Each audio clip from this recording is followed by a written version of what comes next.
first start by securing your thread to the hook. Once it's secure, snip off the excess thread. Then we're going to wrap our thread back to the bend of the hook. And once it's there, we're going to add some 40-pound monofilament.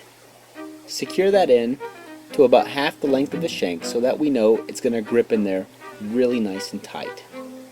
Wrap it down the bend of the hook just slightly and make sure it's really nice and secure. And once it is, it's time to add some copper tail flash. Measure the tail flash so it's roughly 1.5 times the length of the shank. Once it's there, secure it in right at the bend of the hook and then snip off the excess.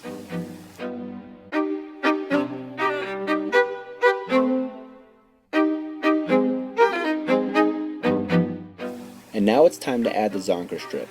We're going to secure that in, once again, right at the bend of the hook.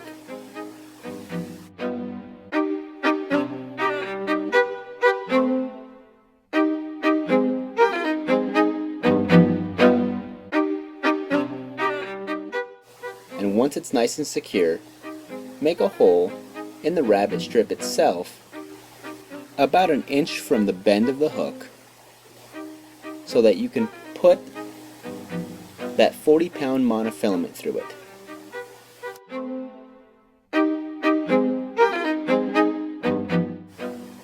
Thread the monofilament through the hole and then loop it back around so we can secure it in once again at the bend of the hook.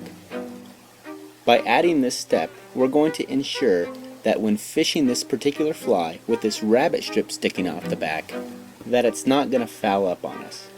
But once your monofilament is nice and secure, snip off the excess and bring your thread back to the bend of the hook. And next, we're going to add another piece of zonker strip, this time a little darker than our first color. Secure that in right at the bend of the hook, and then when you're wrapping it around the hook to create the collar, we want to be sure that we're pulling that material back so that it doesn't get fouled up when we're wrapping this material forward. Just about 2 wraps around the shank of the hook ought to do it before we secure it down. Be sure to move the hair out of the way so that way when you secure the rabbit strip to the shank of the hook, you get a nice solid connection. But once it's nice and secure, snip off the excess rabbit hair. Be sure to add a few extra security wraps just to help hold everything in place. And next we're going to add a little bit of bracing foam.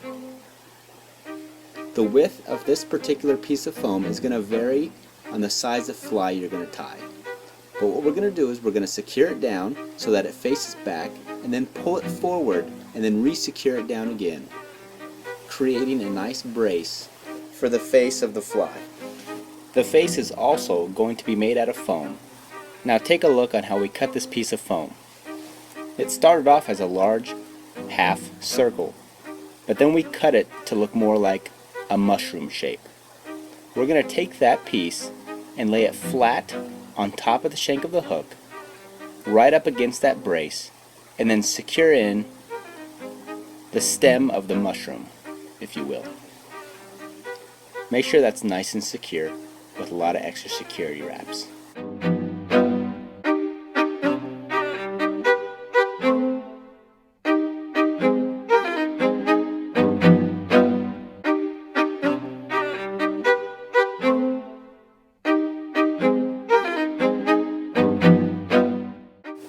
And once it is nice and secure, we're going to dub on a little bit of extra rabbit fur to our thread and then dub that on right in front of the face. This material is put in place to let our Zap-A-Gap adhere to something. But once on, it's time to whip finish. Whip finish and then snip off your excess thread. Next we're going to add the bottom portion to the face. We're going to cut out a rectangular piece of foam roughly the width of the back face of your fly. Once you have that snipped, we're going to measure it from the start of the face to just behind the eye of the hook, and then we're going to snip that so that it measures perfectly to our fly. Now we're going to round out that piece of foam so that it's almost a bullet shape.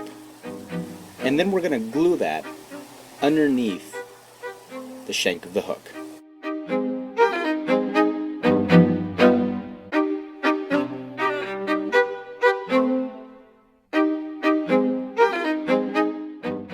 Apply a fair amount of Zap-A-Gap and then take the foam piece we just created and then glue it on the bottom end of the shank of the hook. Make sure it's nice and secure before you let it go, and then we're going to add another face to our fly. And once it's ready, add a little bit more Zap-A-Gap on top of the shank of the hook, and that's where we're going to place the last piece of foam to this diver. This piece of foam is a small 3/4 circle that's going to perfectly fit the face of our fly. Be sure that it's nice and secure before you add the eyes. The eyes are made out of a medium stick-on eye that we're going to apply on each side of the face of our diver. For some extra security, you can always run a brush of Zap-A-Gap over each eye to make sure that they stay on. But once you have the eyes on, you have yourself a Spiller's diver.